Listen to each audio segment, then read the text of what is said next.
Changing weather patterns are making it increasingly difficult for farmers just to maintain production. Meanwhile, demand is at an all-time high and it's growing. So in response, the agricultural industry is turning to a range of modern industrial farming methods that are capable of increasing production, but also insulate farming from things like reduced rainfall and drought. These methods are incredibly effective, they work, but they come with a huge cost. And as they're adopted, that is leading to the exponential expansion of the environmental impact of the agricultural industry. Hello, my name is Stuart Chignall. I'm a farmer, scientist and engineer, and this is the first video in a series where I'm going to be talking about my work where we're looking to develop and demonstrate ways of increasing production from farms, but doing it in a way that is more sustainable and more equitable.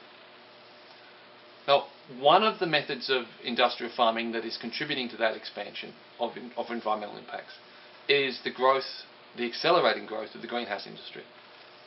And just one of the impacts of greenhouses is the standard practice of burning natural gas just to create carbon dioxide, and doing this even in the middle of summer.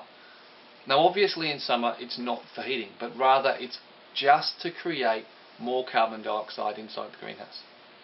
Now I don't know if the greenhouse which I was checking out the other day is doing this or not, but I'd be very surprised if they weren't, because if they do, they can make more money, and they can make more money because with more carbon dioxide the plants grow faster.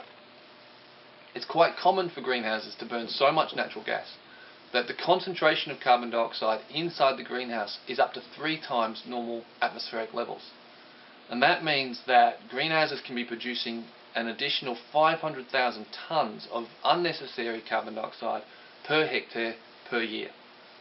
And to put that number in perspective, that's the equivalent of the average fuel use of 170 family cars. All over Australia and around the world, the construction of commercial greenhouses is accelerating. I know of over 130 hectares of new greenhouses that are to be built next year, and potentially that's an additional 65 million tonnes of carbon dioxide. Again, in car terms, that's more than 22,000 additional cars. Now, and that figure doesn't include other impacts like the energy used from pumping or cooling or even, believe it or not, heating. The thing is though, it's not greenhouses that are the problem, it's the way the industry is using greenhouses that is the problem. In the next video, I'm going to be talking about ways we can make greenhouse production more sustainable.